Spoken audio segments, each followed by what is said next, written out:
لیکن یہ سارے علوم نے مل کر اعلیٰ حضرت کو اعلیٰ حضرت نہیں بنایا. ہونا کیا ہے؟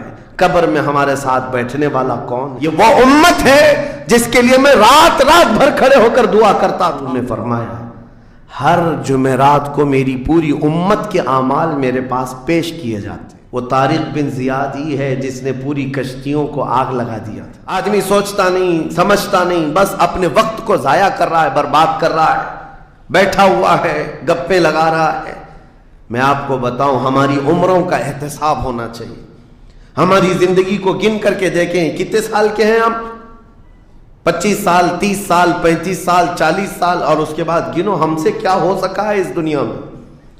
ہم اس دنیا میں کیا کر چکے اب تک؟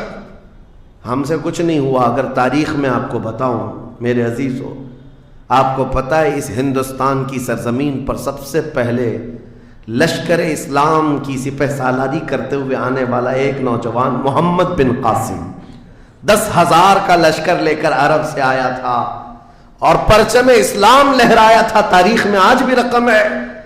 اپنے پنڈتوں نے بھی اس تاریخ کو لکھا ہے. ہاں، پنڈتوں نے بھی لکھا ہے. اور یہ محمد بن قاسم 10,000 کی سپہ سالاری کے ساتھ ہندوستان میں آ کر اسلام پھیلایا. عمر کیا تھی؟ صرف 19 سال کی عمر تھی. 19 سال کی عمر میں یہ عظیم کارنامہ انجام دینے والا، انہوں نے اپنی عمر کا صحیح استعمال کیا، اپنی ایج کو برباد نہیں کیا، ضائع نہیں کیا. طارق بن زیاد جس کا یورپ بھی قائل ہے، جبل الطارق آج بھی ایک مقام ہے یورپ میں جس کو جبرالٹر کہا جاتا ہے. یہ حضرت طارق بن زیاد کے نام سے ہے. یہ پہلا سپہ سالار ہے جس نے پوری دنیا کے سامنے وہ عزم پیش کیا تھا. یورپ کی سرزمین پر جب کشتیاں لے کر پہنچے تھے یہ مومنین کی تعداد، وہ طارق بن زیاد ہی ہے جس نے پوری کشتیوں کو آگ لگا دیا تھا. کہا تھا کہ ہم پیچھے مڑ کر جانے والوں میں سے نہیں ہیں. جتنے ساتھ آئے تھے سمندر پار کر کے، کشتیوں کا سفر تھا، کشتیاں لکڑی کی بنی ہوئی، آگ لگا دیا اور کہا اب اس عزم کے ساتھ اترو، یا تو ہماری قبر بنے گی یا تو ہمارا جھنڈا لہرائے گا.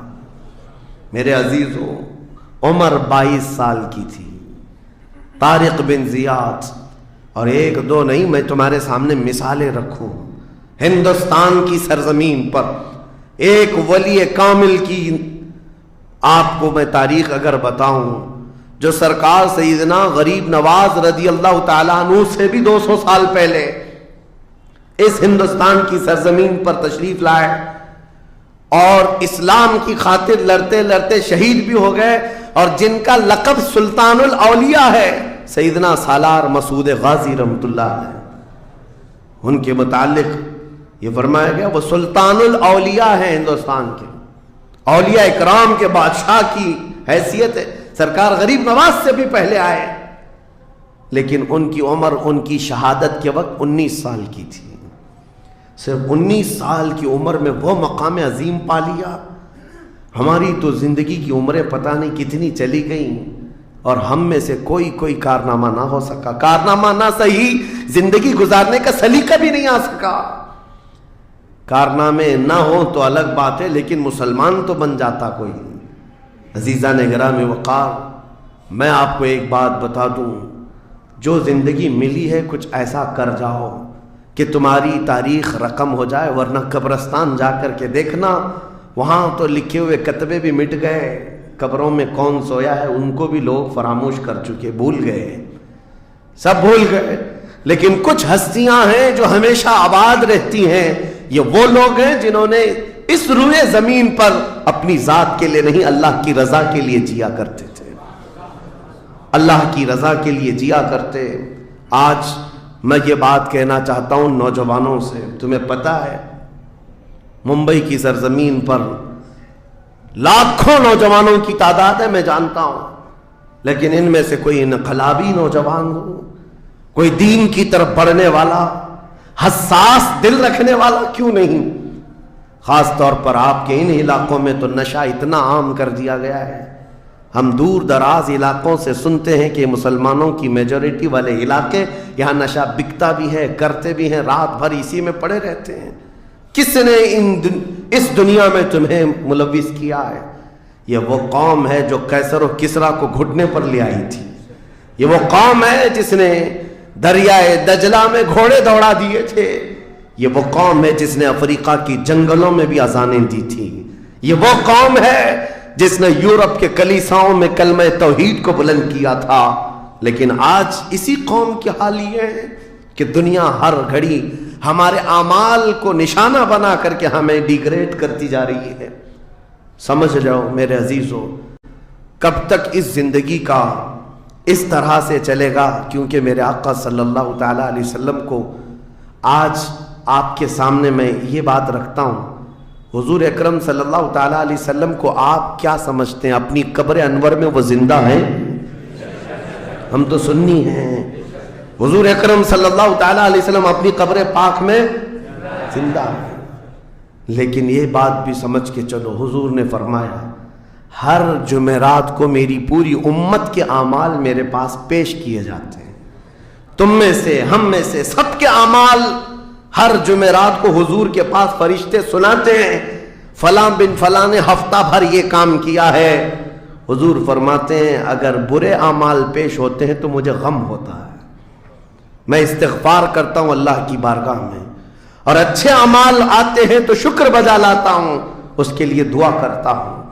عزیزان گرام وقار، کبھی پلٹ کر کے زندگی میں دیکھنا کتنے جمعرات ایسی چلی گئی ہوں گی جس میں ہمارے کون سے اعمال فرشتے لے جا کر کے سنا رہے ہوں گے۔ حضور اکرم صلی اللہ تعالیٰ علیہ وسلم کی بارگاہ میں جب ہمارے اعمال یہ کہہ کر سنائے جائیں، آقا آپ کا فلاں امتی بے خبر ہے، نہ نماز پڑھتا ہے، نہ ہی آپ پر درود پڑھتا ہے، نہ ہی وہ کبھی نیکیوں کی طرف آتا ہے، وہ تو گانوں کی دھن پر جی رہا ہے، صبح اٹھتا ہے، شام ہوتی ہے تو اس کو تو فلموں کے نغمے یاد ہیں، آپ کا کوئی قول یاد نہیں۔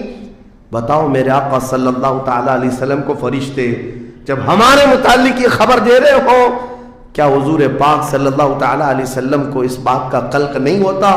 یہ وہ امت ہے جس کے لیے میں رات رات بھر کھڑے ہو کر دعا کرتا تھا، آج یہ ہم کو فراموش کی ہوئی ہے۔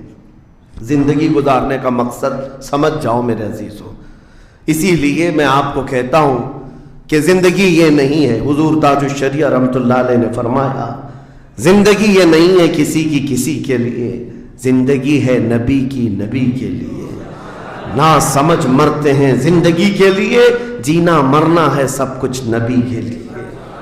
جو لوگ یہ سمجھ جائیں اس نقطے کو، انہوں نے زندگی کی مرادوں کو پا لیا ہے، وہ حصولیاب ہو چکے ہیں۔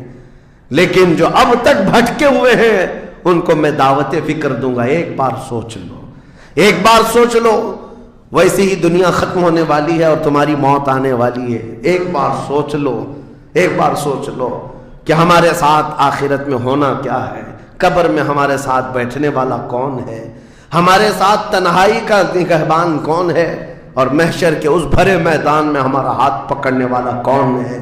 جب بار بار یہ سوچو گے تو اس فکر کو پہنچو گے کہ وہ صرف اور صرف ایک ہی ذات ہے، کون دیتا ہے دینے کو منہ چاہیے، دینے والا ہے سچا۔ حضور پاک صلی اللہ تعالیٰ علیہ وسلم کی طرف لو لگا دو۔ اس کو جن لوگوں نے اپنی زندگی میں پہچان لیا وہ امام اہل سنت بن گئے، مجدد وقت بن گئے۔ اعلیٰ حضرت امام اہل سنت فاضل بریلوی رحمۃ اللہ تعالیٰ علیہ کے متعلق ایک بات میں آپ سے کہوں، وہ بڑے عالم تھے، بڑے فقیہ تھے، بڑے محدث تھے، اور بہت سارے علوم پر انہیں مہارت تامہ حاصل تھی، سب اپنی جگہ پر، لیکن یہ سارے علوم نے مل کر اعلیٰ حضرت کو اعلیٰ حضرت نہیں بنایا۔ ان کو اعلیٰ حضرت بنانے والی چیز حقیقت میں عشق رسول ہے۔ حضور پاک صلی اللہ تعالیٰ علیہ وسلم سے بے انتہا لگاؤ یہ مقام پیدا کر دیتا ہے، یہ مقام۔ ورنہ عالم تو بہت سارے، کتابیں لکھنے والے بھی بہت سارے، لیکن جس نے عشق کی بولی بولی دنیا اس کو پہچاننے لگ جاتی ہے، دنیا اسے پہچاننے لگ جاتی ہے۔ زندگی کا مقصد وہ سمجھ گئے کہ ان کی غلامی کرنے میں ہی یہاں پر عروج و ترقی ہے۔ اسی کو خان وعدہ اعلیٰ حضرت سے ان کے پوتوں تک بھی یہ